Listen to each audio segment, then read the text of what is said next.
Raisa Madison. Yes, that's right. Para hindi masyado mahaba. So, RMD na lang tawag ko sa'yo. Bata pa lang po ba kayo? Artista na kayo? Nag-start ako mag-artista, 16 years old ako. So, teenager na. 16 years old po kayo niyan? Yan, mismo. Ganda nyo. May pose-pose pa kayo gano'n. Paano nyo po ba yung picture nyo? Paano? Paano po yung picture nyo? Propose. Gagawin ko din. O sige, paano nga ba? Ayan. O ganon.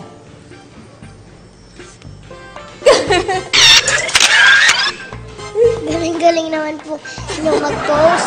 Pangarap niyo po ba talaga mag-artista?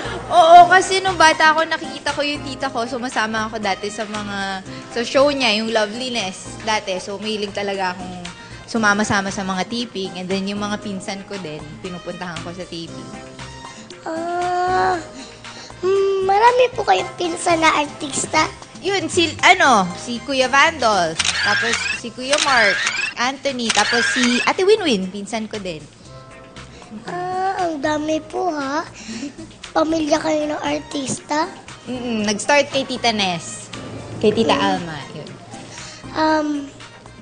Pag hindi po kayo nag-acting, ano po yung ginagawa nyo? Yun, nagbe-bake ako ng mga cakes. And then,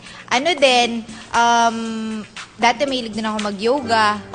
And then, Yoga? car racing, motocross, tsaka car racing din ako before, nung younger ako. Ha? Car racing? Parang si Tito Kuya Jo Marie?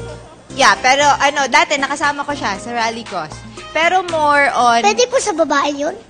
Pwede. Kaya lang, nung time na yun, ako lang yung babae. So, karamihan sila, lalaki talaga. Lalo Di na po yung kayo motor. natatakot? Hindi naman, nag-i-enjoy. Pero, yun nga, medyo delikado siya.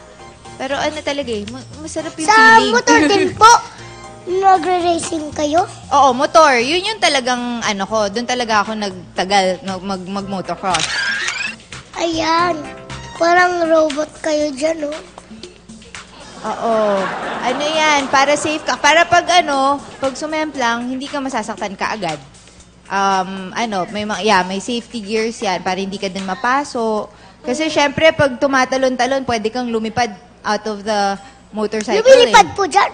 Pwede, Talaga po? Lumilipad yung motor. Tapos pag nagkamali ka, lilipad ka.